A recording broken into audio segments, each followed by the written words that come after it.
That's no moon. It's a space station.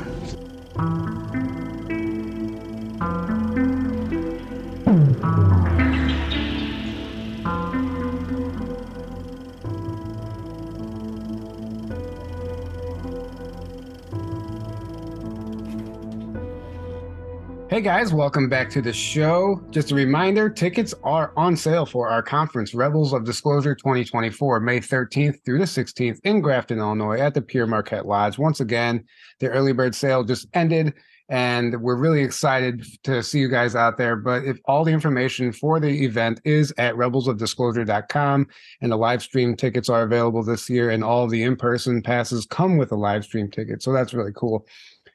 We hope to see you guys there. And don't forget, we have a new promo code for Hopewell Farm CBD. If you guys are looking to try a new CBD, I highly recommend Hopewell Farm. They're one of my favorites. The topical ointment is just as good as the CBD oil, and they have 15% off all of their products with promo code JTT. Thanks through December 3rd, so take advantage of that. That link is below as well. So as some of you may know, I spoke recently in Springfield, Missouri at XCon, conference put on by Margie Kay. And one of the presenters there was Forrest Crawford, our guest tonight. I was unfamiliar with his work until that event.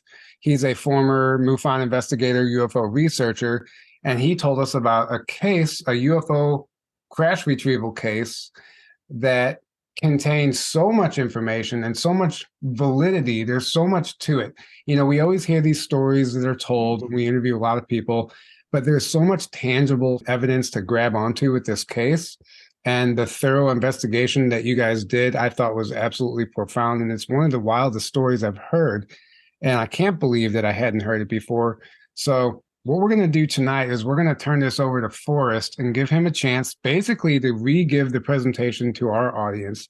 And we're going to ask questions along the way. But it's such an intriguing story, and it has to be told in its entirety to really appreciate what's going on here and the bigger picture of how the government and maybe some of these shadow groups will step in and kind of manipulate disclosure and the information that they want coming out, which is really interesting. So welcome to the show, Forrest. Well, thank you for having me. I'm glad to be here. Yeah, absolutely. Your presentation blew my mind, and I reached out to Margie right after the event. I was like, can you please give me his contact? I want to interview him and talk more about this, because it's so frustrating to be in the audience and not being able to ask questions. I'm an interviewer, so I like to ask questions along the way, and I'm really grateful to have that opportunity. So I guess maybe just to give our audience a background on how this case came to you and how that whole thing started and what your involvement was. Okay.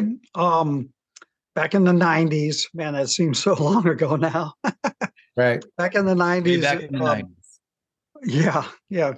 I was very involved in UFO UFO investigation.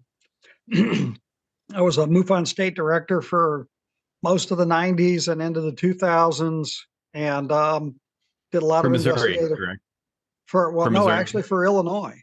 Oh, Illinois. Okay. Yeah, Nice. so I lived in Illinois, right by St. Louis. Okay. And so I live in St. Louis now, but I lived in the greater St. Louis area my whole life, basically, except for a horrible stint in upstate New York for 5.5 years. But that has nothing to do with the story. Right.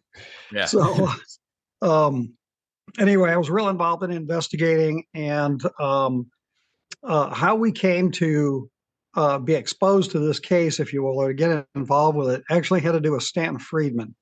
Stanton Friedman was in Florida at a conference or giving a speech, either at a conference or at like a local group meeting, whatever. So, and of course, he was talking about crash retrieval stuff. Somebody approached him afterwards at his table and says, "Hey, I lived in a town where one of my neighbors claimed to have been involved in crash retrieval when he was in the military." And so Stanton, obviously wanted some more information. And the guy basically told him the name of the town and the guy's first name. And that's all Stanton Friedman got from this guy. So Stanton called Bruce Whitteman, who was the state director of Missouri at the time, God rest his soul. And Bruce called myself and two other investigators from the area that work on things like this, and told us what the information he'd gotten from Stanton. And Bruce and one of the other investigators went to the small town in Missouri, and it's north of St. Louis, about an hour to an hour and a half drive, kind of out in the middle of nowhere, very, very rural surroundings. And they went to the town. And there's like one gas station in the middle of town, and they went there thinking, how are we going to find this guy? All we've got is a first name. And so they went into Convenience Mart, figuring that in a small town, everybody knows everybody, right? So Right. they approached the clerk behind the counter, and they were talking to him, and they were basically kind of getting nowhere. And this other person that just happened to be in the store. Now, I want you to think, as I go through this story, how serendipitous or synchronistic or weird even that is. There was one other person in the store at a random time when they showed up. That person approached them and says, hey, I think I know who the guy is that you're looking for, and I'll take you up the street to his house. And so they followed the stranger up the street to this random house and banged on the door. This guy comes to the door, and they tell him the story, and he goes, well, I'm not the guy you're looking for, but I might be able to help you find him. And so he came out of the house and sat down and was talking to him and basically kind of interrogating them. And after 15 or 20 minutes, he admitted, I'm the guy you're looking for. Actually, he says, I'm just didn't, really want anybody to know, who I was. Right. And so that's how we found him. So then Bruce called myself and the other investigator up that was involved in the case and said, you need to come up here and meet this guy. So we all went up there. We met the guy. We met, and his Oscar's is his first name, right? So we went up there and met Oscar. We met Oscar's mom, got to see where he lived, and basically, established a sort of a relationship. We told him we want to come up and investigate what he experienced. And he was like, okay, but I don't want anybody to know who I am, really. I don't want anybody to know where I'm at. And you can't bring anybody else up here except the four of us without his prior permission. He was really, really guarded about his identity and his location. He said he didn't want any weird stuff happening to his family, Understand. So we're like, okay, we agreed, no problem. And so that started a 7-year long investigation of this case. And myself went up there a lot of times. More than one of us group of four would go up there. And then over time, he also allowed us to bring a few other people into the circle, so to speak. But most of the time, at least two of us would go up there at a time. I never went up there by myself. Let me put it that way. And then, so over 7 years, 3 to 4 times a year, I would go up there and visit him. He didn't have a phone. His mother didn't have a phone. And when we ask him about it, he says, I basically have never had a phone. And so we're like, well, how can we get in touch with you? And he goes, just show up. And so it literally was like, and at the time I lived in Collinsville, Illinois. So to drive to this, it was about a 2.5 hour drive to get up there. So it wasn't something I could just pop into, it had to be like, okay, let's go see Oscar today. We had to plan ahead. And all day, yeah. Yeah. And so we drive up there, and he was always there whenever we went up to see him. Okay. With one exception, and I'll tell that story in a minute. He was always there, and no matter what he was doing, he would stop and sit down and talk to us as long as we wanted to talk to him without even acting the least bit put out. His wife would come out of the house and bring us drinks if we were sitting outside when the weather was nice. And so his story is this. This is the story that he told. He was in the military. He was in a Delta Force group that was responsible for crash retrievals. And whenever you say crash retrieval in this sense, you're really meaning downed aircraft, not necessarily UFOs. Okay. It'd be like, so if a fighter jet crashes, his group would be the security force that would go out and cordon off the area so people couldn't get in while the mess was cleaned up. He was stationed he was in a group called Turner's Rangers. That was the nickname because they were led by a Colonel Turner. I think it was a Colonel Turner. And he was stationed at the Comtre-Pac submarine base in San Diego. When was this? What years? Late 50s. Okay. So 1957, 58, somewhere in that time frame. And he said he got the call for him and his group to depart for a mission, if you will. And he said, so what they did is they went down several stories below the Comtre-Pac submarine base to shoot the tubes, is the term that he used. And what he describes as the tubes is like an underground shuttle system. They're told to take all of their jewelry off. Anything metal that they're carrying has to be taken off and put in a box before they get into this tube-shaped shuttle. And this is like 3 or 4 stories below ground under the submarine base. They get into the tubes and it would take off underground. And in this particular case, he said he left his wristwatch on because he wanted to see how long it took them to get to wherever they were going. So later he could figure out where that was because they didn't even tell him exactly where they were going. Okay. So it took 20 minutes to go from San Diego to what was something near Minot Air Force Base in North Dakota. Okay. So if you do the math, that's 4,000 miles an hour in a tube shuttle underground. Okay. In the late 50s. All right. Right. So it's like, what?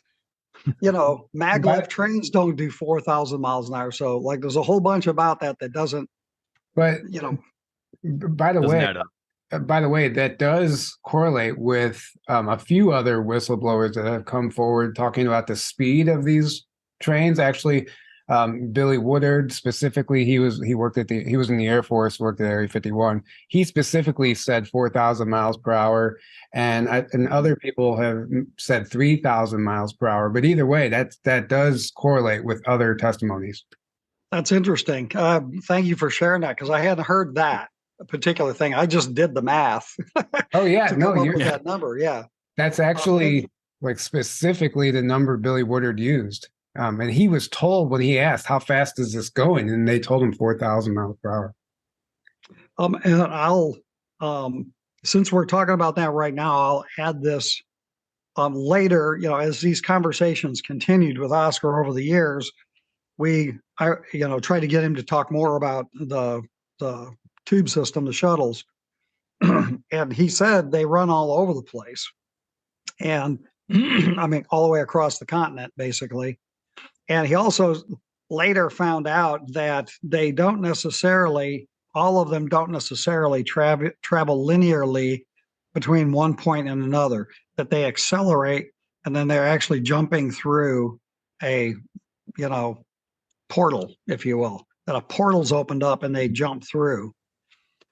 So that speed can be, either they're really going that fast or they're transversing that distance by doing some kind of a little interdimensional jump. Right. Which makes it even more interesting if you think about it. Definitely. Yeah. So, so anyway, so they get out of the tube. They're in this facility outside Minot Air Force Base.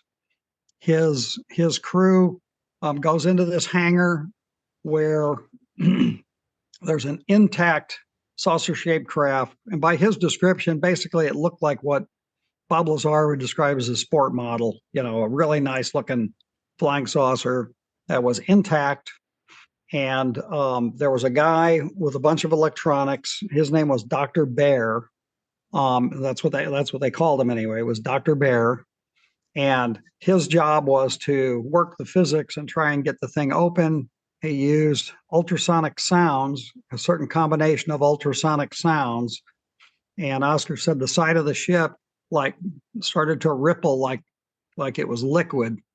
And then it opened like in an iris, fashion to the inside of the craft. He was the squad leader, so he was the first one in to the craft, and his team, of armed guys followed him. And when he went on the inside of the craft, he said on the inside of the craft, you could tell that the interior had buckled, was the way he put it. It was like when the thing impacted the ground or whatever, the outside stayed intact, but the inside shifted. And when it did, there was a seat, like bench-like seat on the side of the craft, where there was an alien sitting. And when the interior buckled, it pinched and pinned the leg of the alien that was on board the ship. So he immediately approached this being, which was completely human in appearance, and the being started communicating with him telepathically. And it turns out that Oscar was able to communicate with this being better than anybody else. So he got assigned to be like the liaison between the scientists and the alien. So there was a conversation between the two of them, including where they were from and what kind of distress the alien was in. They came in and they pried the alien's leg loose and took him out. And Oscar looked at the control panel, and there was a star map on the control panel, which he had a hand drawing of that he had shown us, and that the two primary systems that they were from were Tau Ceti and Epsilon Eridani. So we'll get to those two in a minute, because that turns out to be significant in the whole story as well. So they took the alien out, and the guy who was in charge of this whole project was Frank Drake, according to Oscar. And he did not like Frank Drake. He said this guy was mean and nasty. He treated the alien very, very badly, including, even though the alien, they gave the alien morphine-based, painkillers, the typical stuff, did not ease the discomfort of the being.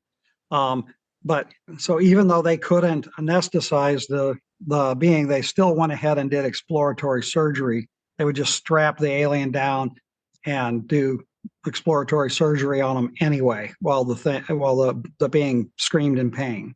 Right. Wow. So he was not real fond of Frank Drake. What ultimately happened there, within a fairly short period of time, since Oscar was sort of, the liaison, if you will, between the being and everybody else, he was in the room with the alien most of the time. And one time they came in to get the alien, which, by the way, he nicknamed Hank, which apparently means troubled spirit. So the alien's nickname was Hank. So they came in to get Hank to take him and do some more experiments on. And Oscar had enough. And he drew a service revolver at the scientists and said, "That's it. You're not going to hurt this being anymore. Get out of here." And as you can imagine, he was removed from the project rather immediately. And he was shipped to a military hospital out east, and where he went through 3 months of very aggressive deprogramming, is what he said. When they released him, he was nowhere near the end of his military career, but they honorably discharged him and sent him home. And he was very surprised that they honorably discharged him after all of that. So what kind of deprogramming or debriefing did they do? Was there, like, I think you mentioned like electroshock, like torture and sleep deprivation and like a lot of things like that? Yeah, and chemically induced hypnosis and repeated, like you said, sleep deprivation, interrogation, all kinds of stuff. Just, it'd be more akin to torture, but they're basically trying to reprogram him into not believing what he had experienced, if you will.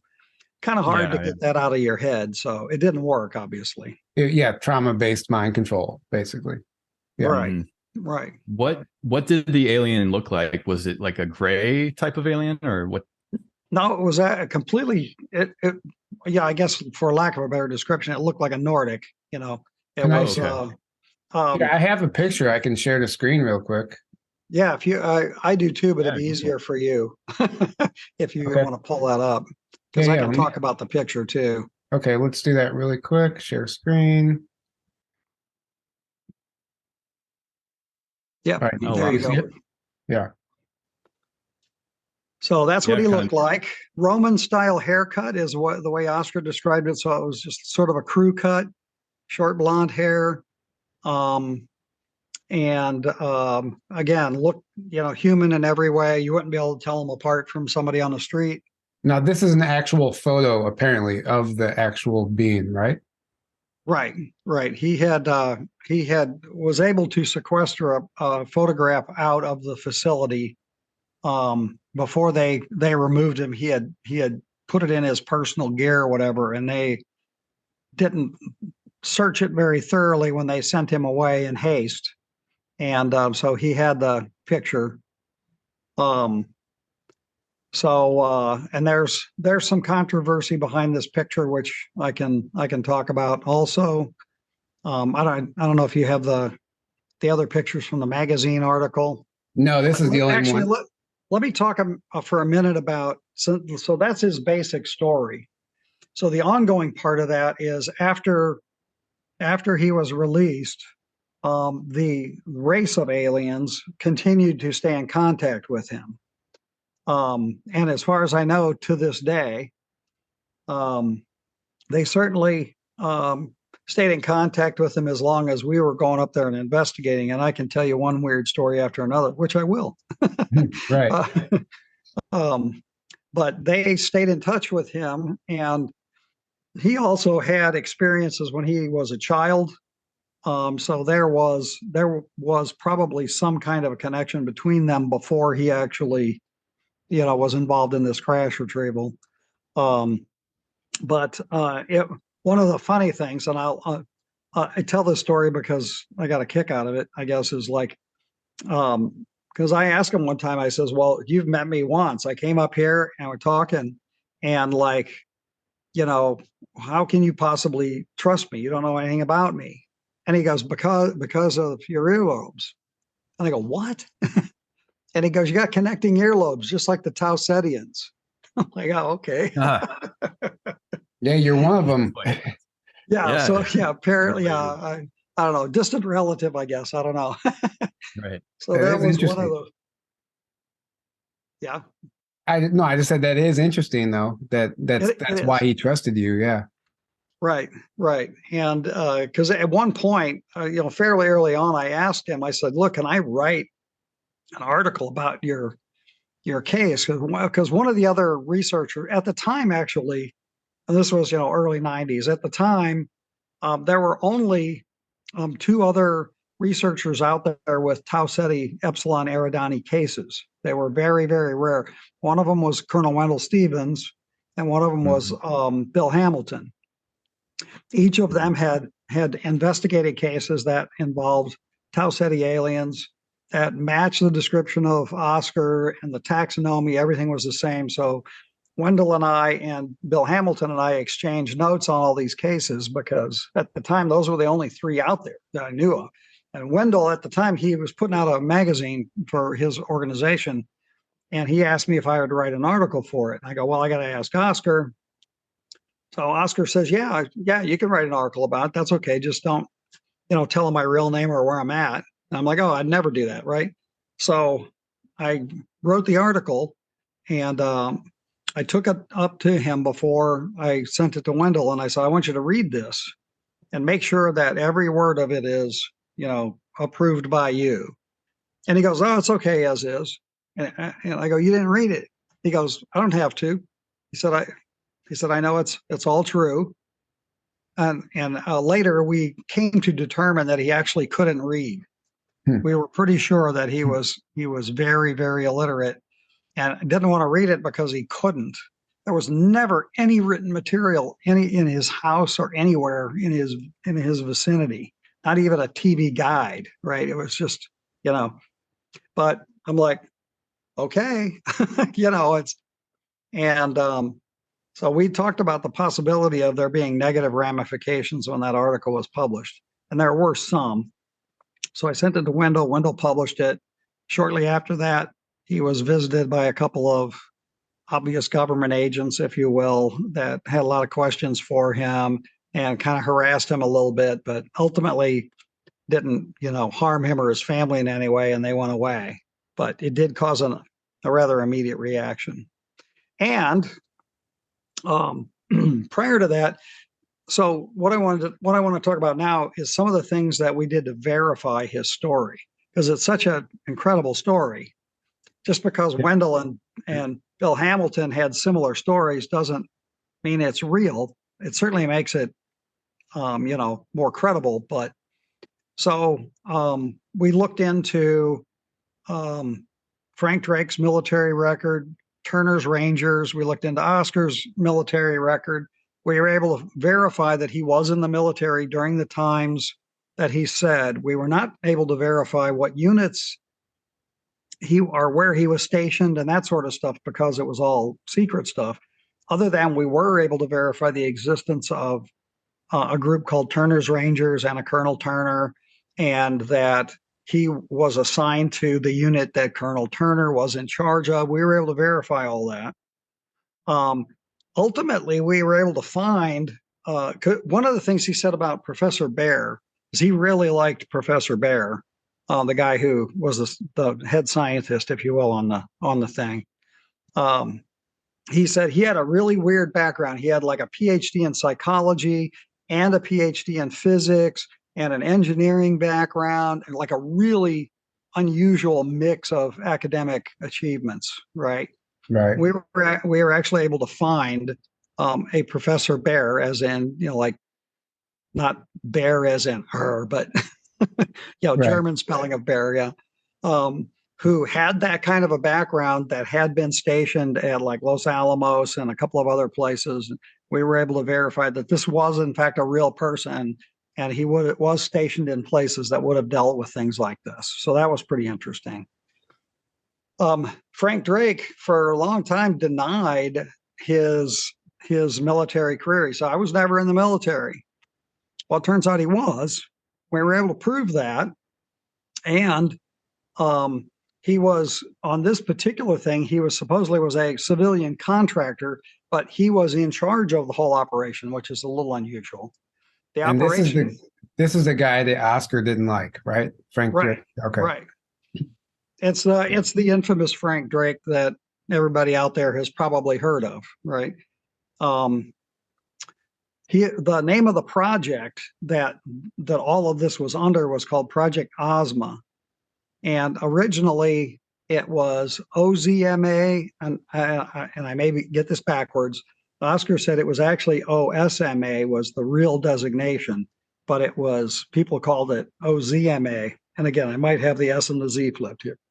One was real and one was sort of a mistaken identity, but that was the project that the government had for searching for extraterrestrial intelligence prior to SETI.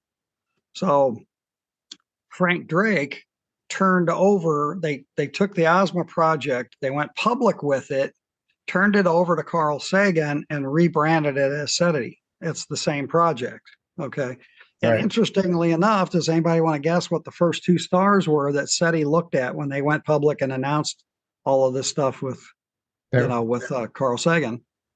Tau Ceti Tau Ceti and Epsilon Eridani, of all the stars out there in the sky that they could have picked to look at.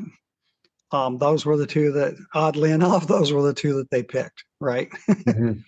So we were able to verify those sort of nuts and bolts details behind everything, and we were also able to find which hospital he was sent to out east, and that it was in fact a military hospital that had sort of very special use, not just like, oh, you got shot in battle, we'll send you to this hospital. It was more a psych hospital.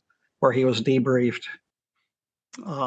So did you also, I know you mentioned you verified the submarine base in San Yes, just Diego. recently, as a matter of fact. I mean, I don't know that it was ever a secret that was there, but the fact that there was an underground structures underneath it. The person that I verified that with was someone who had actually been stationed at that base and was unaware of the submarine operation when he was there, and that would have been in the last 15 years. Also to verify the underground structure of it. Right. So, and you also mentioned bringing photos to Oscar and having him go through and identify. oh yeah, thank you. That's where I was going with that. Yeah. Yeah. So, because again, it was one of these. He was so isolated that it wasn't one of these like you could rattle off names of popular people and he would have no idea who they were, right? So we took pictures up there one time, and one of the pictures in the stack was Frank Drake. And then there are a bunch of other pictures of other UFO researchers and TV celebrities and just, random folks, if you will. And we handed in the stack of pictures and we said, please go through these pictures. And if there's anybody in here that you recognize, tell us what you know about them. Right. And so he went through the stack. No. And when he got to Frank Drake's picture, his whole face changed. He got visibly upset. He threw the picture on the table and he goes, that's the son of a bitch that was in charge of that project. That's the guy that ordered all the surgery on Hank. And it was Frank Drake's picture. So I was like, okay, all right. Right. And I can also tell you I don't know if I mentioned this at the XCon thing, that after that article was published in Wendell Stevens magazine, I started getting some mysterious calls from people who were like, "Oh yeah, that Frank Drake, that son of a gun. I want to, embarrass him, and I want to hurt him. What else can you tell me?" And I was like, "That's all I know, man. I don't, just what was in the article. That's it. And after the second phone call I got like that, within a couple of weeks, I basically put out some inquiries to some folks I knew, especially in California, because both these guys were from California. And what I found out back from some of my UFO colleagues was, both of those people that you told us about are actually on Frank Drake's payroll, and they work for him, and they're very, very close friends of his.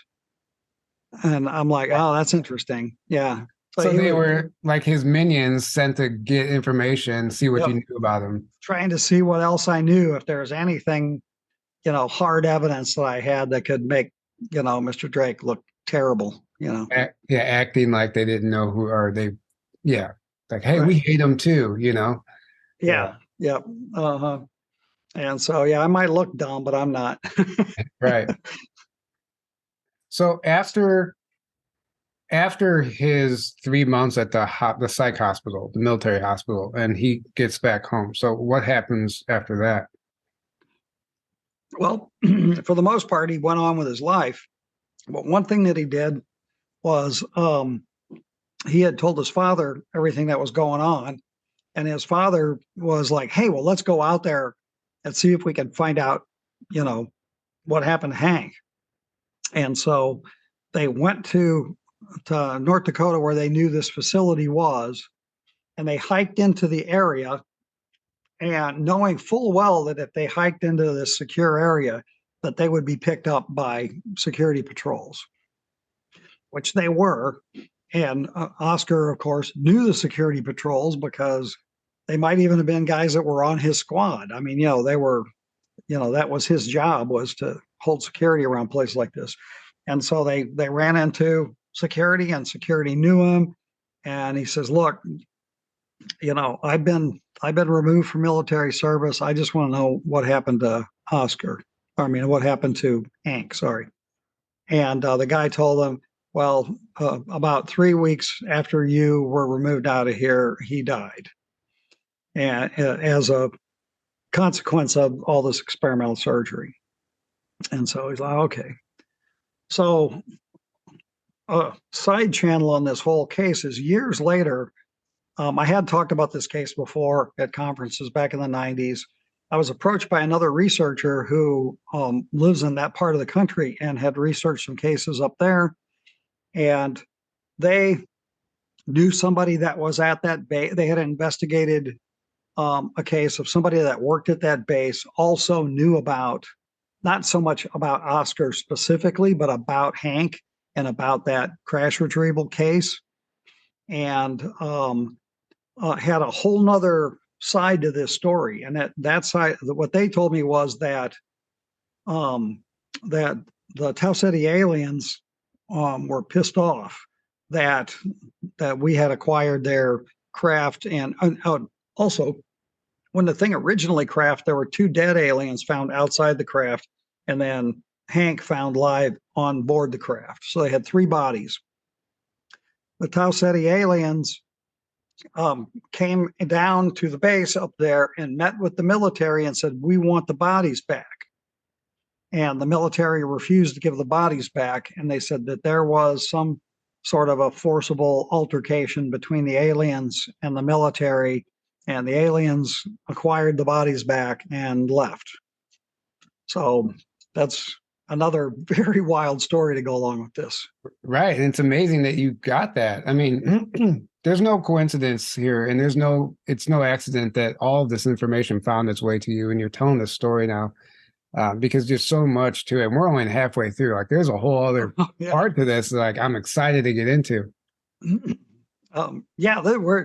This is sort of the nuts and bolts of the story, the really odd stuff. Let's see.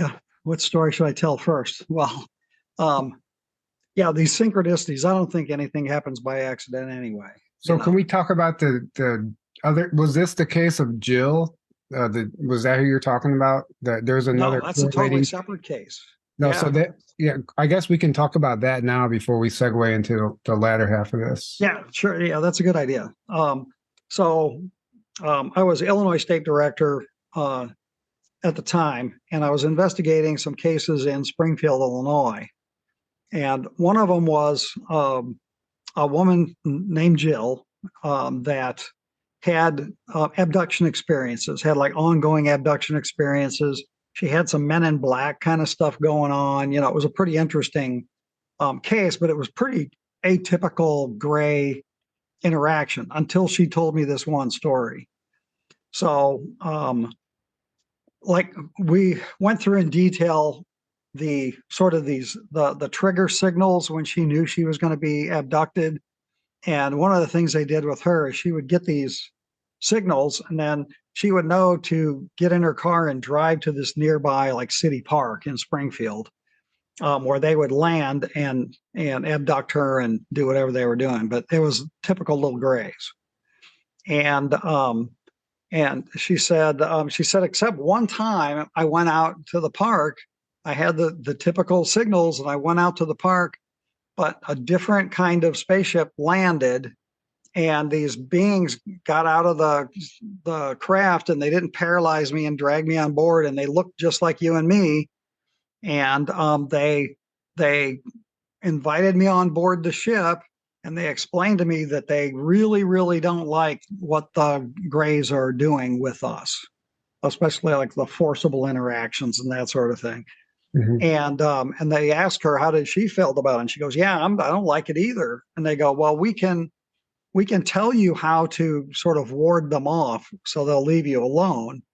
And they explained to her this meditative technique where she needed to be able to picture some figure that was really, really influential to her. You know, it could be a religious figure. It could even be a sports figure, just somebody that she really is, holds in high regard.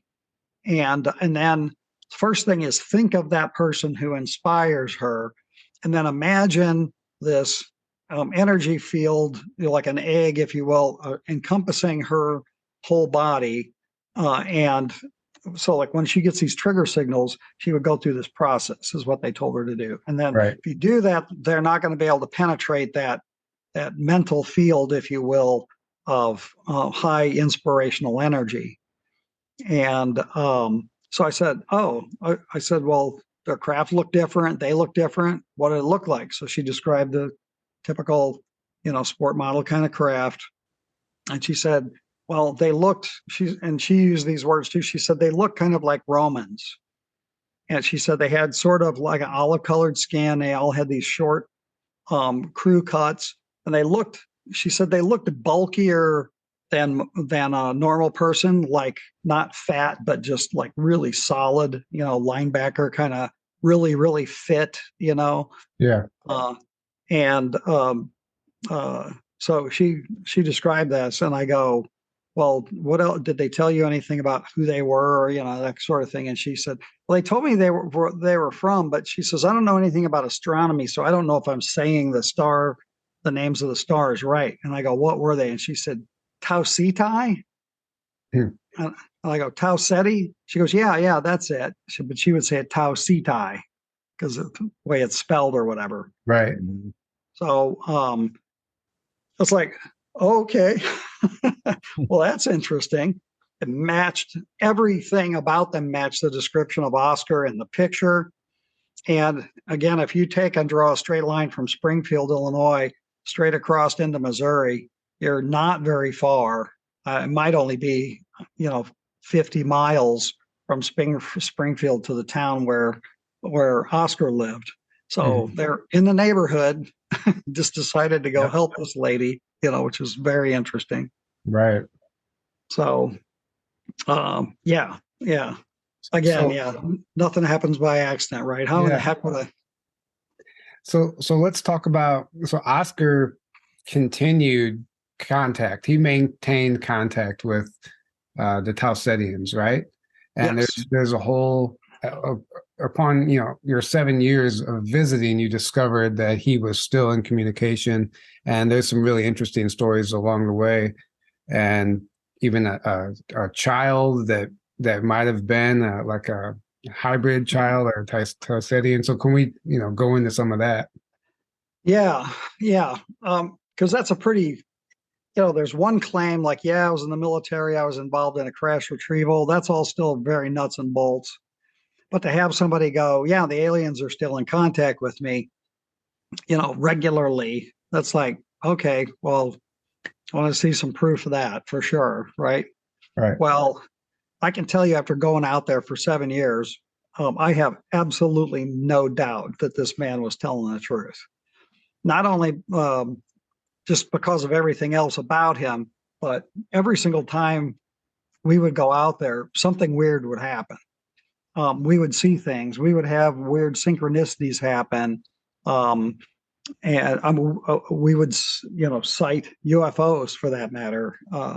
So let's see. And there's a bunch of these stories. So I'm trying to remember the ones that I told at the conference. You told one you were there with another person, and you guys both saw something, but when you compared notes, you saw something different. I think. Yes. So you can tell that. Yeah, I'll tell you that one. Yeah, it was went out there, was meeting with him. It had gotten, we were sitting out, a lot of times we sat outside. His house was really not a pleasant place to go in. It was not well kept. You did not want to use the bathroom. Okay. This was very, very poor rural living, So most of the time we would sit outside if we could, unless it was just freezing cold. And so myself and one of the other researchers, we were sitting out the back of his house, and his backyard basically was kind of a junkyard. I mean, his backyard like went away from the house for several acres, and it was like wooded, but there were lots of old rusty cars. And then there was a tree line in the back of his property. And so we were sitting facing him. He had his back to his backyard. And so we're looking at him and we're talking to him.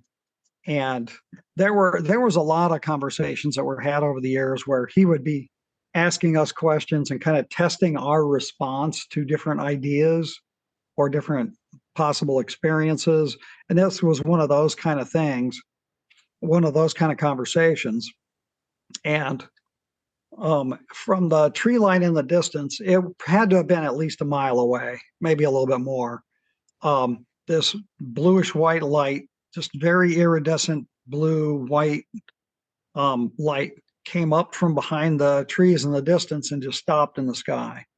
And this object was, 5 or more times as bright as Venus on a good night. It was a very, very bright, like significantly brighter than anything else in the sky. The only thing that could have competed with it if it was up would have been a full moon. I mean, it was just really, Right. really bright. And it just stopped in the sky. And, it's like, oh, what, is that one of them? And, I said to Oscar, and he looks and he goes, yeah, that's them. And I go, well, tell them to come closer so we can, get a better look at their craft or whatever like that. And he goes, they'll come closer if they want to or not. They're really just kind of testing your reaction to them being there right now. And we're like, oh, that's really cool. And the object started doing like in UFO investigative lore, we call it the T maneuver. This is something that was been very commonly reported over the years, where the object goes back and forth like this across the sky, then it goes down, then it comes back up, and it goes back and forth like this. And that goes on for 15, 20 minutes. And we're talking about this thing. The other researcher was sitting a couple of feet to my right. And eventually it went down below the trees and didn't come back up. And it was like, well, okay. And so then we kind of wrapped up our conversation with Oscar. We get in the car to leave. We're driving back, and I turn to this other investigator and I go, wasn't that cool, that blue light that we saw in the sky? And they're like, what blue light? And I go, the thing that came up from behind the trees and was doing it, And I go, I didn't see a blue light. I'm like, what? And they go, no, it was a very large, very distinct disc-shaped metallic craft. And yeah, it was glowing, but it was a flying saucer classic, and so I'm sitting 2 or 3 feet to the left of this person, and all I saw was an iridescent blue light. So I felt a little cheated. Okay. I got the earlobes. Why didn't they let me see the saucer? But by Oscar's rendition, that's basically, it's like they're going to let you see what they think, you can handle, so to speak. Mm-hmm. And so, I've heard that more than once from some very experienced investigators as well. And so, including seeing them at all.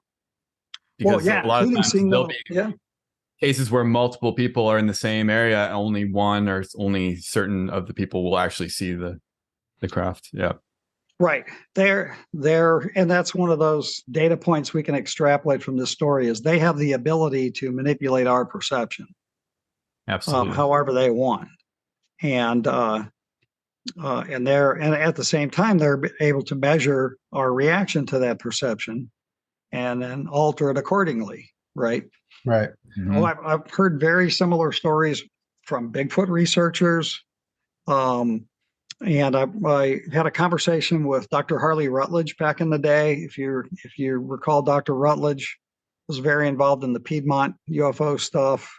And I had some sightings when I was a teenager and was camping in Missouri, where it became obvious to me that, and the way I put it to him was, they knew we were looking at them. And this is a physics professor says, I'll give you one better. You're not going to see them unless they want you to. That was based on his experience spending many, many hours down at Piedmont watching UFOs. Exactly. Yeah. Yep. So when you were talking to Oscar, I mean, did he explain to you what his interactions were like with these beings after he's been back home, and how he would interact with them? What was that like? Was he leaving and going on their craft and coming back? Like, can you extrapolate on that? Yeah, I did not get the impression ever that he was going on the craft very often. If he did, it was rare. I do know of one occasion where what he said led us to believe that he was on the craft and came back. And most of the time it was just, telepathic communication, if you will, maybe out of body stuff. But I'll tell the dowsing story in a minute about where he would go to be in touch with him. But one of the times we went up to see him, and this was a really, really interesting experience too, was myself, Bruce Whitteman, and this woman named Debbie, which is the primary subject of the dowsing story that I'll tell in a minute. Actually, maybe I should tell that one first because she's not in the picture until after that. All right, so let me rewind. I'm sorry. Okay, no problem. Try and keep it a little chronological.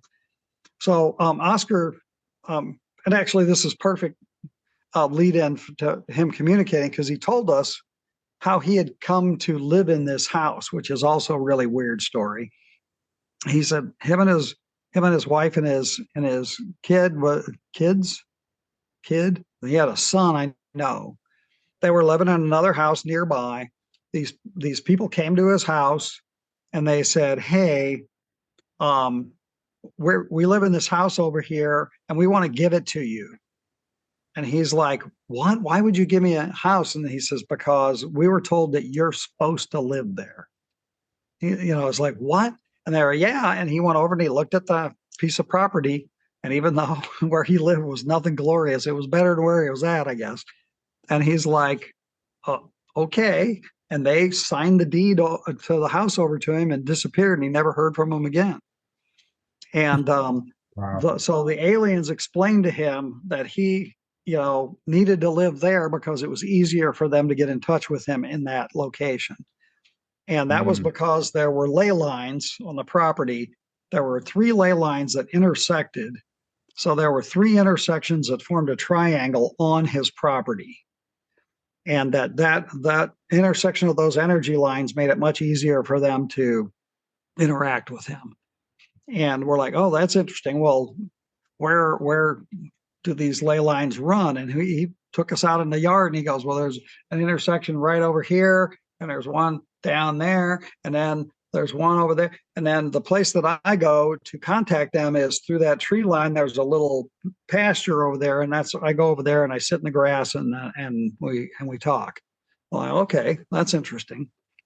So this other case that I was working on in Granite City, lady's name is Debbie, and she was having pretty classic gray experiences. There was a bit more going on than just that with her. And she told us one time, she goes, oh yeah, by the way, after I started having these experiences, I realized that I could dowse, that I'm a really good dowser. Okay. And so I got this crazy idea. I know where there's 3 intersecting ley lines, and I've got somebody who's claiming to be a really good dowser. Let's put them together, right? Right. So without asking Oscar's permission ahead of time, I took Debbie up there one day, and it was the only time that I had gone, like during the week and in the middle of the day. Usually we go, on a Saturday afternoon or something. And I just showed up at his house, knocked on the door. His wife came to the door, and I explained, let me premise this.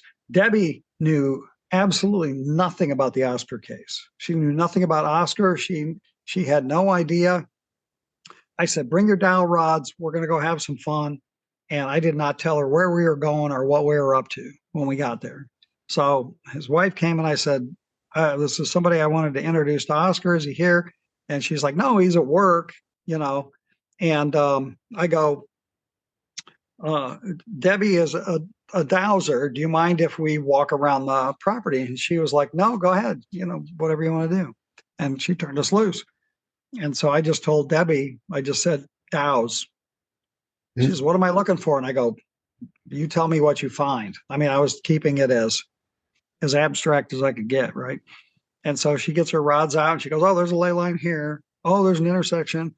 She nailed all 3 of the ley lines and the 3 intersections without problem at all. And then we started cutting across the property to go to the back ley line.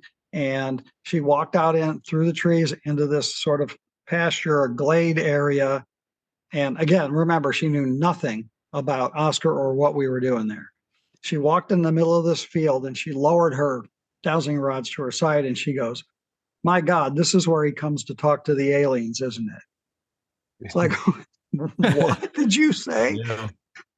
Yeah. And she says, I'm standing right here. She says, there's this open portal and just information just coming down right here. And it was in the exact spot where he said he went out there to contact the aliens. Well, that's confirmation right there. Right. That's amazing. Oh, yeah. A double confirmation. Yes, she's a good dowser. And yeah. So next time we went up, we took Debbie with us so she could meet Oscar and vice versa. And so we went up. It was nighttime. It was Bruce and I and Debbie. We went up there and we pull into his house, and the house is dark. I mean, like dark. There's no porch light on. You can't even see any lights through the windows. Not so much as a coffee pot light is on. The house, it's like the power's off, right? Mm-hmm. And we're like, oh, man. And there's no cars in the driveway. We're like, oh, dang. It's the first time we've come up here, and he's never been here, you know? And Debbie was like, he's here. Go up there and knock on the door. And we're like, no, he's not. Nobody's here. And she goes, just go knock on the door. He's here. I know he is. I'm like, okay. So I go up and I'm banging on the door, and a couple times banging on the door. She's like, keep knocking on the door. Finally, after about 5 minutes, he opens the door. He goes, oh, hi. He says, let me get a shirt on. I'll be right out. And so he throws on a flannel shirt and he comes out. And in the meantime, while I was knocking on the door, Bruce and Debbie are sitting in the car on the driveway right up by the house there, and they see this glow inside the house. And basically, it looked like a glow stick kind of glow, that kind of pale green, just real soft light, that it just appeared in one of the windows, which is probably a bedroom, and then it moved through the house. You could see it go from like window to window and move around, and then right before he opened the door, I could see it in the window next to where the door was. And but it was just kind of a glow. And he opens the door, and so he comes out and he sits down. And so now we're questioning him about, well, it didn't seem like you were home. And he goes, well, I wasn't. Well, you came and answered the door, right? You know, he goes, yeah, well, I wasn't really here when you guys got here, but they put me back real quick so I can meet with you. Okay. Put me back. They put me back so I can meet with you. Like, okay. Teleported in. Yep. Yeah. All right. Well, that was nice of them, because we drove all the way up here, you know. Right. So we're sitting at a picnic table. I'm sitting directly across from Oscar. Bruce is sitting next to him. Debbie is sitting next to me. So if you keep, that's significant for the some of the parts of the story here. So while we're talking to him now, it's pitch black, and we're like, well, there's no lights. And he goes, yeah. He says, my wife forgot to pay the power bill and they shut it off. It's like, and this was fairly typical of these guys, you know, just stuff like that. Like, oh yeah, we don't really care about anything normal people care about, to the point where they shut our power off. Right. Right. Yeah. So we're sitting in the dark, and it was a nice star field, so we could see each other, but not, you know, it wasn't bright enough where you could read, but you could see each other, you know, okay, in the starlight, if you will. And at one point, while we're talking to him, I'm looking at him straight on. What I see is, the best way to describe this is if you took a projector and you projected the image of somebody's face over the top of Oscar's face. So it was, I can, you know, and this is 3 feet in front of me, looking at his face, and it's a different, I can still see his face, but there's this, and it was this sort of pale green glow, but it was a different face. And at first I don't say anything. I'm just going to watch. I'm going to see how this goes, right? Then the faces start changing, as if you had a slide projector and you were just flipping, changes to a different face, every couple of seconds. It goes through about maybe 6 or 7 different faces, and then it repeats the same faces over and over again. And so I look over at Debbie, and I'm elbowing her, you know, going, are you seeing this? And she's like, yeah. And she's like, yeah, I can see it. I can see it. And Bruce is like, what are you guys talking about? And I go, this green glow over Oscar's face. And Oscar's just sitting there chuckling, right? He knows. Right. And so Bruce is right next to him. Bruce is looking at him and he's like, well, I'm not seeing any faces. He says, but I do see this weird green glow like in the air right in front of Oscar's face. So like if we're looking this way, you could see an image, but from the side, it was just a little like, sliver of green glow or whatever. And so we're like, what's going on? And Oscar says, well, that's the crew members on board the ship that I was on. And, they're interacting with you. Basically, it's sort of like their way of saying hi, and you could tell that was a male about 55. That was a male about 40. That was a female. That, it was male and female. I think there were 2 female crew members and maybe 4 or 5 male, varying ages. It was that clear of an image that you could see. Well, about this time, all of a sudden, and if you've never felt this, it's definitely one of the creepiest things you'll feel. We're out in the country, okay, and there's crickets and frogs and every manner of outdoor sound, just this cacophony of animal sounds going on all the time while we're sitting there. And all of a sudden, dead silence. All the critters stopped making all noise. It was deafening silence. And then within a few seconds of that, every dog within 50 miles of this place just starts going crazy. I mean, just barking like, somebody's trying to steal your baby, kind of just angry, violent barking going on in every dog in the neighborhood, if you will. And then we hear this sound coming from the sky. And this is the best way that I can describe it. It was like, so it kind of sounded like a jet, but not really. It was a much sort of deeper, broader sound. And it was coming from this part of the sky. And so like I look up to where the sound is coming from. Bruce turns around and looks up to where the sound is coming from. Him and I can't see anything. But you can, you look up there, you think you should see something because you can hear this big sound coming from the sky. Okay. And we're like, what's that? And he's like, well, that's a ship. And I was like, I can't see anything, and he's like, sorry, I don't know what to tell you. You can't see anything. And Debbie's sitting here and she's like, I can see it. I can see it. And she gets real agitated. And we're like, well, what does it look like? And she goes, I can't even describe it. She said, it's massive. It's huge. It looks like a floating city.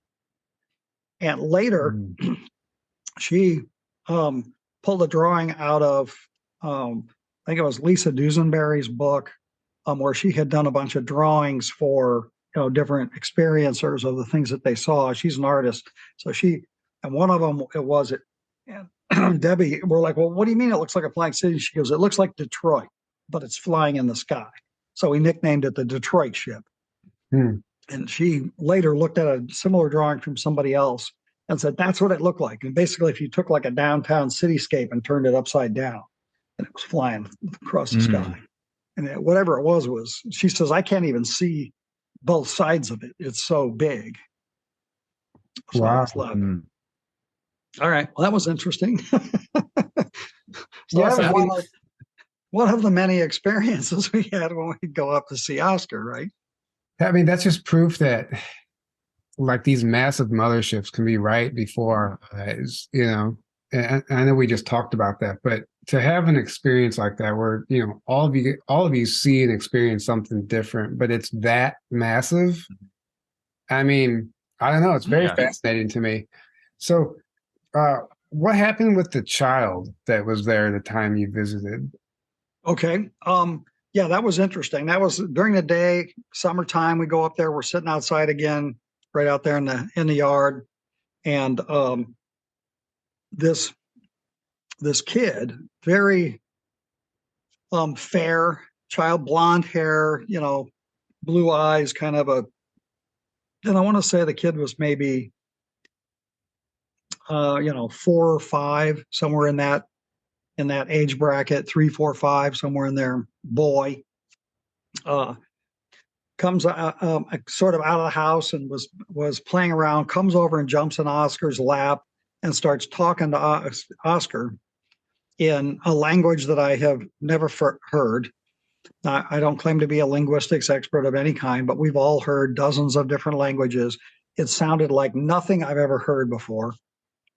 But and you can think, well, it was just a kid. He was just making up some words, It wasn't that, because he was forming sentences and talking to Oscar, and Oscar started answering the kid back in whatever this language was. And the kid would get up and play for a little bit and come back and sit down in his lap again and listen to us and then ask some questions or talk, And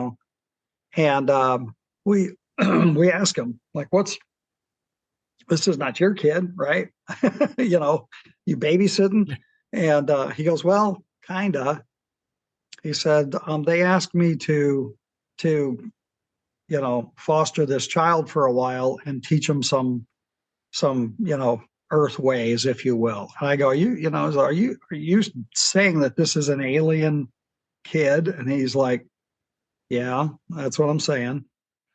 And we're like, okay, that's pretty weird. I mean, and then we came back later that same summer. So it was, maybe a month or two, we came back and the kid wasn't there anymore. And we're like, hey, what happened to the kid? They came back and got him. Just nonchalantly, just matter of fact, like, yeah, that's one of the things I do. I mean, matter of fact.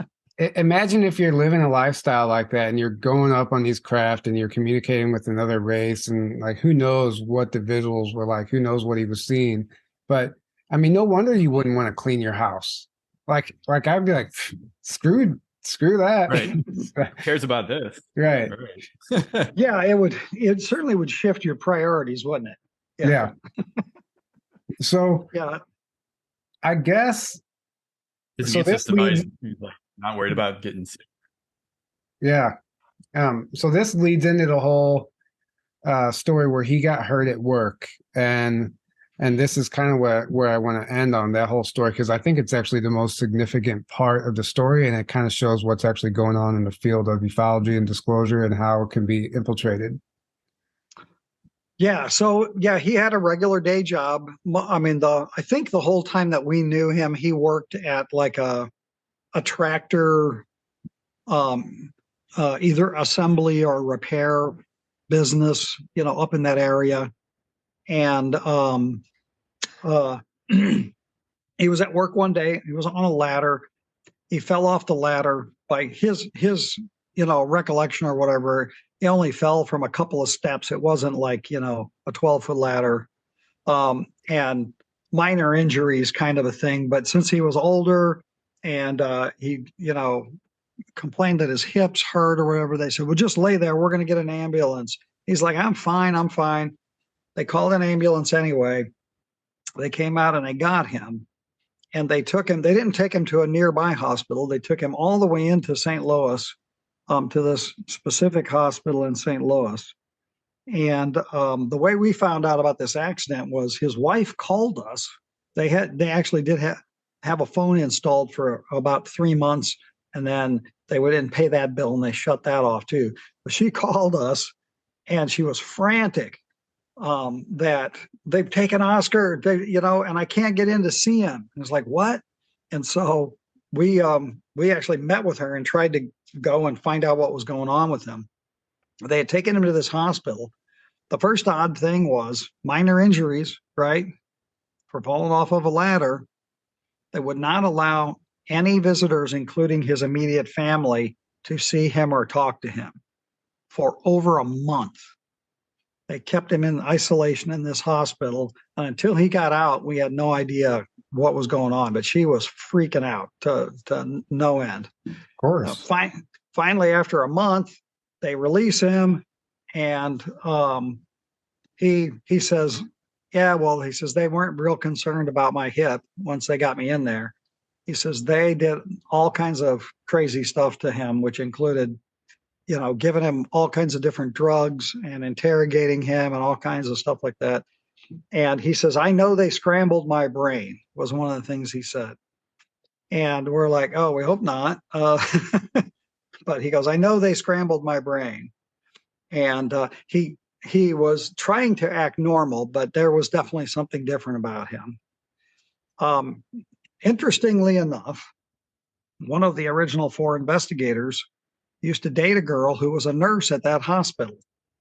And he contacted her, and she pulled the file and made copies of some of Oscar's files and gave them to us.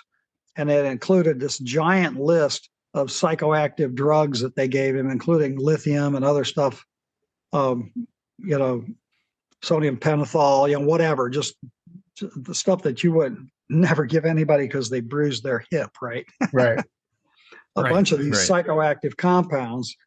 And then that investigator also was able to find out through his contact inside that hospital is frequently used by the government and by the military for, special psychological treatments and stuff like that.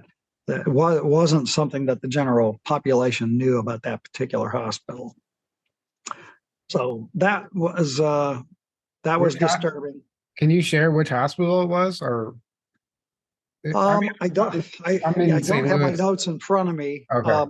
I can. Both from St. Louis. Yeah, but it's in here in St. Louis. It's not one of the big ones that you would be able to, think of. It's not like Barnes or anything. Yeah. Yeah, no, it's not like St. Luke's or Barnes. Yeah, no, it's St. Luke's. Yeah. Like I say, I've got some of the copies of that stuff in my file. I just don't have it in front of me, so I'll let you guys know, Okay. what that is after the fact. Okay. So anyway, one of the interesting things about that was, so we're like, well, okay. So one of the things we did with him over the years to be good investigators is we would over time ask him the same questions that we did maybe 2 years ago to see if we got the same answers from him. And he was always 100% consistent over time with the answers he would give to different questions. And so now it's like, well, okay, we know that they scrambled your brain. So what about this? What about that? So we started going through some more questioning with him. And he was answering a lot of the questions very, very differently than he had for the past 7.5 years. And one of the things was he always, like I told you at the beginning here, he always wanted to remain in total isolation. He never, because I was the state director of Illinois MUFON. I had a monthly meeting, and every so often I would ask him, hey, will you come in and talk, at my monthly MUFON meeting? He's like, no, absolutely not. I will not speak at conferences or meetings or anything. I will talk to you guys here at my house, and that's it. And he refused all invitations from all of us to speak out elsewhere. And without us even asking, he goes, oh, by the way, I can come and give talks now. And we're like, what? He goes, yeah, you guys have always wanted me to come and give a talk at your meeting. Well, I would gladly do that now. And I was like, oh, okay, cool. So we scheduled, the meeting coming up next month. We went and got him. We brought him into the meeting. We've been talking about this case at the MUFON meetings for years, and people love to hear updates on it, right? And I go, guess what? We're finally going to get Oscar here to talk, man. And so we packed him in, and we brought him in there. And I stood in the back of the room, and I listened to him talk with my mouth hanging open, because he contradicted like some of these key philosophies and tenets that he had stuck by for 7 years. He was just very, very erratic in what he was talking about and how he was talking about it and what was important. And it was very, there were people that were there that had been hearing us talk about him for years that were literally turning around and looking at me at the back of the room like, what's this guy? Yeah, and I'm just like, I couldn't believe it. It was horrible. Wow. So what, just like, was he painting the ETs in a different light? Like, was he saying that they were negative? Was he changing his story? He was painting the ETs in a different light. He was painting the government in a different light. And also things like he was very, very much I love everything and everybody kind of guy. Okay. I mean, he had a weird way with animals. We'd be out there talking to him and deer would just come out of the woods and walk up to him. Okay. Raccoons. I mean, it was just, he had this magnetism with animals. Right. He wouldn't smash a tarantula if it was on his face. Right. It was just, and as far as humans were concerned, he wouldn't allow anybody that went up there to talk badly about any race, creed, color. He was very, very much. We had one of the investigators that went up there, for lack of a better way to put it, was kind of racist, I guess. And he would regularly make off-color comments, and we would just go, "Oh no," because when he would do that, Oscar would stop and give this guy a 20-minute lecture about everybody on Earth is beautiful and we're all the same and we're loving creatures of the Creator and blah, I mean, and whenever he gave this talk, he said more than one very disparaging thing about different races and creeds of people in that talk, to the point where we were flabbergasted. We just couldn't believe it. So whatever they did to him at that hospital, they definitely scrambled his brain. And that was also when we stopped officially investigating his case. We went up one last time to try and talk to him, and he had moved out of the town he originally lived in. His house burned down. That was also under mysterious circumstances after all this had come to light. I don't even think I said that at the ex-con thing. No, that's wild. But they were away one day and they came back and their house was completely destroyed in a fire. And there was investigations of arson, and I don't know that they ever pinned it on anybody, but he had to move. And so we went and we found where we thought he lived. And this was a real interesting little aside. We weren't sure. We drove around this neighborhood where he had told us, at least we think we had found it. We weren't positive. So we went back to this, like a convenience mart next to the highway, where the exit was to go up by his neighborhood or whatever. And we went in there to talk to the clerk. That's where this story began, right? So we figured, well, that guy will probably know, especially if somebody new moved into the neighborhood from a neighboring town, they would know that. So we went in there, we're talking to this guy, and a local cop comes up to the counter and is overhearing us having this conversation with the clerk. And the cop goes, "I know that guy you're talking about. He just moved into town not very long ago, and he's a neo-Nazi." That was the cop's response to us. Wow. It's like, he didn't really know who we were talking about, but he, that was his response. And whenever Oscar had got out of that hospital, he said that's what they kept calling me while I was in there. They kept telling me that I was a neo-Nazi. Well, what does that mean? Right. Sounds like they were programming him. Right. And then when he gave the speech at our UFO group, I would go, yep, that's the kind of stuff that was coming out of his mouth that you would expect a neo-Nazi to say. So it was like, so they programmed him to be a neo-Nazi, basically. Yeah. Yeah. And they put out the word to the local magistrate there that that's what he was and to watch out for him. So the whole thing, you want to know what they're capable of doing, or at least what they were. God forbid, I hope it's changing now. Yeah. But I still, another long story about why I think this. There are different factions inside of our government. There's a faction that wants everybody to know what's going on with aliens. There's another faction that doesn't want anybody to ever know what's going on with aliens. And there's some that don't care. They're just trying to make money. And then there's some that are on the fence in between. Those factions, I believe, still exist within our government, even though disclosure is happening now. There's still going to be opposing forces within our own government to all the whistleblowing and all of the efforts of people like, Lou Elizondo and Sean Cahill and these guys, Grush, there's going to be people that are going to try and stop that, while I hope that the effort to get it out is bigger, that the people that want it out are more powerful than the ones that don't. Yeah,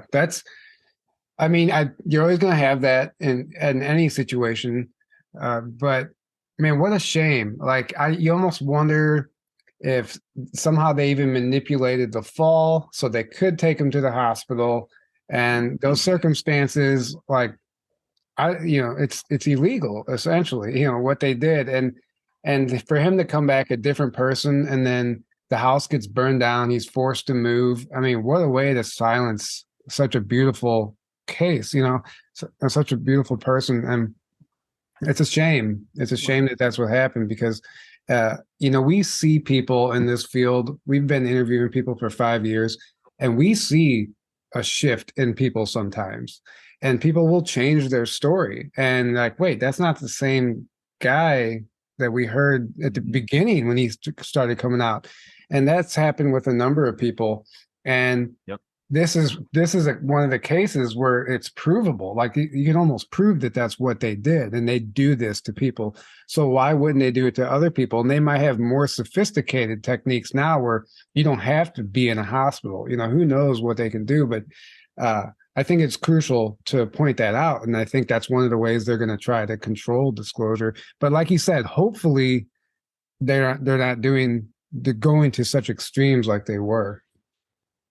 Yeah, I hope not either, because I think a lot of the things that they've done in the past are just flat out cruel, and mind control and mind manipulation is, sort of a violation of every right we have as a sentient being, but, right. There's ways to do it, I guess, that are less invasive. Sure. But, this time around, I have the feeling, and I've had this conversation with my buddy Sean, that what's different this time about disclosure? Okay, would they still do this to Oscar now? And I even asked the question: is like if Carl Sagan and Frank Drake were alive today, would they jump on the bandwagon and talk, or would they continue to, lie and stay in the background? I'd like to think that they would talk, because things have changed, but I think this time is different, because I've always contended that the government is never going to tell us what's going on unless they have to. It's not their job to scare us or to tell us about something they really can't control or explain. So we should have never expected the government to tell us anything unless they have no choice. So if we play that thought out, what has changed now where they have no choice? They have to get us ready for something, open contact. Mm-hmm. I think it's coming. Yeah. I think it's coming. Yeah. It is. And I think that's what is happening now. And I think that's why the cat can't be put back in the bag, is because they've got to get us ready, because the aliens are changing their agenda. And we have to be ready for it, or, It's very clear that something shifted, and either their hand has been forced. I mean, no matter what, like all of a sudden, the subject that they've ridiculed for decades is just all of a sudden real. And so something shifted. And I agree with you that not that they want to do it, but they have to do it, for whatever reason that is. Well, thank you so much for joining us today. Is there any last words you'd like to leave us with, or let our audience know where they can follow your work or anything like that? I think that was as good a word of wisdom as I can give you now. And I don't have a website or anything like right now. I've been, I did a lot of, presenting and some writing and stuff back in the 90s, and then have kind of got away from it. And I've got 12-year-old twins right now. So if you want to know what I'm doing, they're in the other room being quiet because I told them to. They're wonderful about their crazy UFO dad. So I don't have a website or anything like that right now, but you know, I mean, I can give out my email address if. Well, you don't have to do that. I'm just curious. Oh, really quick. This is something I wanted to ask you. So the picture of Hank, there was some controversy around it, and it showed up in some other like magazines and stuff. Can you tell that story real quick? I forgot about that. Yeah, I can. So yeah, we got the picture, and then after that, that was published in Wendell's article. And so when that went wide, people contacted us and said, "Hey, did you know that picture was published in a UFO magazine in Australia years ago?" And we're like, "No." And so they actually sent us copies of some of the pages of the magazine that had the picture on it, and it was claimed to be a death mask of an unknown body that was found on a beach in Adelaide, Australia, and the implications was that it was a dead alien that was found on the beach in Australia. Okay. And so it's like, it was obviously exactly the same picture, but if you examine the two, you can see that the magazine picture, and it actually showed up in two different magazines, as it turns out. The magazine picture could not have been used to make Oscar's picture, but Oscar's picture could have been used to make the magazine picture. And what I mean by that is that, you know, there's borders, there you can see all the way to the edge of the picture on Oscar's version. The one in the magazine, those borders are cut off, and there's writing and, you know, some stuff like that. So right. So in other words, Oscar's picture couldn't have come from that magazine. It would have had to been the other way around. Now that doesn't validate either of those two stories. It just says, well, if I'm going to pick a side, the evidence would say that Oscar's picture is genuine, or Oscar's picture was the original. And any place else that it appeared came, after that fact. And, one idea is, if you want to draw people's attention away from North Dakota, Adelaide, Australia is about as far away on the globe as you can get to draw people's attention. Right. It's like sending them on a wild goose chase. Yeah. Yeah, that's interesting. So, well, thank you for sharing that. And thank you for joining us today. This was, honestly, it's one of the most fascinating, thorough cases that I've ever heard. And you know it inside and out, and you tell it well. So thank you for doing your due diligence and providing us with all the information, and I think it's a fantastic story. And there's a lesson to be learned in this story too, as far as what can happen to people, in some of these experiences. So, Aaron, is there anything you'd like to add to that? I do have one closing comment I thought of. Okay. Yeah. NASA's board. Remember, I mentioned this in the X-Con. NASA's board to investigate UFOs. They put together a board of people to investigate UAPs. Yeah. And they listed. You can look it up and see the list of the people that are on that board and what their credentials are. There's one person on that list that, when I read the list, didn't make any sense to me. There's a person who has a journalism background. So it's like, well, okay, unless that person's going to write some public statements or whatever like that. Everybody else on there is like a data scientist or a physicist or something like that. The one person on there that doesn't really have, in my opinion, credentials to be on a austere council like that for NASA is Natalie Drake. Yes, Frank Drake's daughter is on the NASA team. Isn't that interesting? Of course. I mean, I'm not surprised. I'm not surprised at all. So it's like, and you almost wonder what her actual role is on that board. I mean, we can only speculate, right? But she has inside knowledge. She doesn't just randomly make her way into that situation. So very interesting. Yeah, that was a great final note. Yeah. So thank you guys for having me, and I enjoyed meeting you. And Yeah, absolutely. Yeah. Thank you guys all for tuning in tonight. We love you all. And until next time, have a great evening. Good night.